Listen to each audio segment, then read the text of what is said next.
Government ఇంతవరకు ఏం చేసింది? నేను మొన్న కూడా అడిగిన, ఇప్పుడు కూడా అడుగుతున్నా.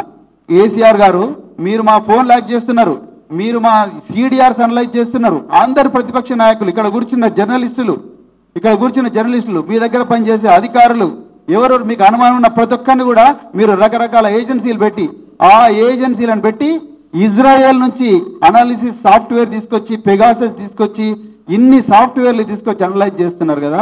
మరి ఈ ముచ్చట మీకు ఎందుకు తెలియలేదు? ఎప్పుడన్నా ఆలోచించిండ్రా? ఎప్పుడన్నా మీకు చూసిండ్రా ఇది ఎందుకైందో? సో అందుకొరకే దీన్ని చాలా సీరియస్గా కేటీఆర్ గారు చెప్పినంత ట్రివియల్ మ్యాటర్ కాదు, చిన్న విషయం కాదు ఇది. తెలంగాణ భవిష్యత్తుకు సంబంధించిన విషయం. ఇకపోతే మరి ఇక్కడ ఇంకొక కీలకమైన విషయం, శంకర్ లక్ష్మి గారు ఇక్కడ సెక్షన్ ఆఫీసర్. నాకు వాళ్ళ ఎవ్వరి మీద కోపం లేదు, కానీ నేను ఫ్యాక్ట్స్ మీదనే మాట్లాడతా. ఆమె ఎవరు కూడా నాకు తెలియదు, ఫ్యాక్ట్స్ మీద మాట్లాడతా. ఆమె సెక్షన్ ఆఫీసర్. నేను మొన్న కూడా ఇదే పాయింట్ దగ్గర నేను చెప్పిన, మన మిత్రులు అడిగినరు ఇదే పాయింట్ మీద. నేను ఒక బాధ్యతాయుతమైన పోలీస్ అధికారిగా, ఒక రిటైర్డ్ పోలీస్ అధికారిగా, మరి ముఖ్యంగా ఒక బాధ్యతాయుతమైన పౌరుడిగా ఫోన్ ట్యాపింగ్ వ్యవహారంలో నేను ఎలాంటి పబ్లిక్ స్టేట్మెంట్ చేయను.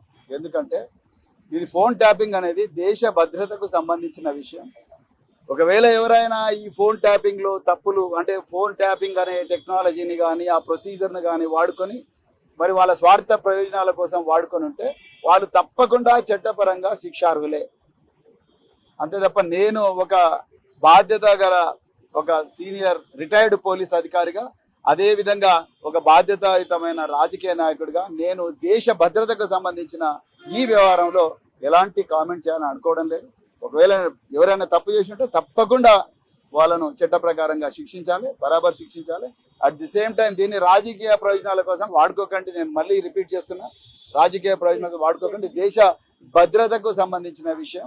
అందుకొరకు ఎలాంటి పరిస్థితులు కూడా నేను దీన్ని ఎలాంటి పబ్లిక్ స్టేట్మెంట్ ఇవ్వను మిత్రులారా. Thank you very much. అదే చెప్పిన కదా ఇప్పటి వరకు. నేను మళ్ళీ చెప్తున్నా, ఈ ఫోన్ ట్యాపింగ్ వ్యవహారం అనేది దేశ భద్రతకు సంబంధించిన విషయం. దాని మీద నేను ఎలాంటి పబ్లిక్ స్టేట్మెంట్ చేయను. మళ్ళీ అదే ప్రశ్న అడుగుతున్నాడు బ్రదర్. నేను చెప్పిన కదా, వాళ్ళకి సంబంధించింది. మీరు ఒక రిటైర్డ్ పోలీస్, అంటే పోలీస్ పదవి రాజీనామా చేసి వచ్చి ప్రజలకు సేవ చేయడానికి వచ్చారు. మీ ఫోన్ కూడా ట్యాపింగ్ చేశారు. అంటే ఇక్కడ ఎట్లా చూడాలంటే సార్, దేశ భద్రత అంటున్నారు, కానీ ఇక్కడ ప్రజాప్రతినిధులు ఈ విషయం పోలీసు వాళ్ళు ఇన్వెస్టిగేట్ చేస్తున్నారు.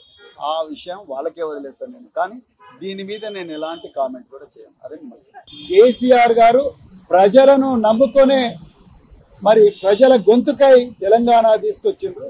ఆ 10 సంవత్సరాలు తెలంగాణ ప్రజల ప్రయోజనాలు దృష్టిలో పెట్టుకునే పరిపాలన చేసినట్టు తప్ప పోలీసుల మీద ఆధారపడి ఎక్కడ కూడా మరి పరిపాలన చేయలేదన్న విషయం స్పష్టంగా నేను సిట్టాధికారులకు చెప్పిన. ఒకవేళ ఎవరైనా అధికారులు తప్పు చేసి ఉంటే వాళ్ళ మీద యాక్షన్ తీసుకోండి అని నేను కూడా కోరిన.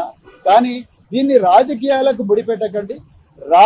రేవంత్ రెడ్డి ఆడుతున్న రాజకీయ చదరంగంలో సిట్ అనేది ఒక పావుగా మారకూడదని చెప్పేసి కూడా నేను క్లియర్గా రిక్వెస్ట్ చేసిన.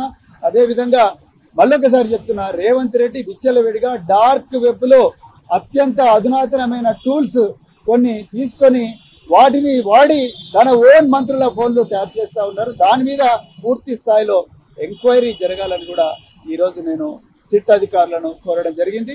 మరి వెంటనే ఈ కంప్లైంట్ ఒకటి కమిషనర్ ఆఫ్ పోలీస్ కూడా మేము తప్పకుండా ఇస్తాం. దీని మీద పూర్తి స్థాయి విచారణ జరిగేదాకా కూడా మేము ప్రభుత్వం మీద పోరాడుతూనే ఉంటామని చెప్తూ మరొకసారి సహకరించిన మీడియా మిత్రులందరూ కూడా హృదయపూర్వక ధన్యవాదాలు చెప్తూ జై తెలంగాణ, జై కేసీఆర్.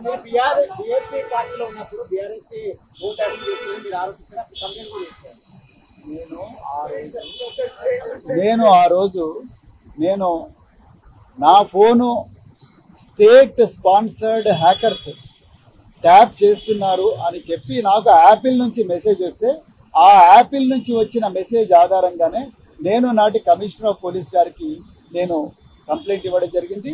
ఆ కంప్లైంట్ ఏమైందని చెప్పేసి నేను ఈరోజు సిట్ అధికారులు కూడా అడగడం జరిగింది.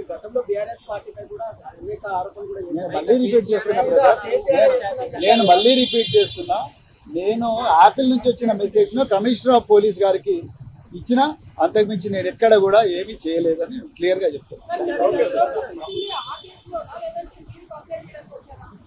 నన్ను పిలిచింది 243/2024 పంజాగుట్ట పోలీస్ స్టేషన్ లో దాంట్లో భాగంగానే రేవంత్ రెడ్డి చేస్తున్న విచ్చలవిడి ట్యాపింగ్ మీద కూడా నేను ఎంక్వైరీ చేయాలని చెప్పేసి సిట్ అధికారులను డిమాండ్ చేశాను.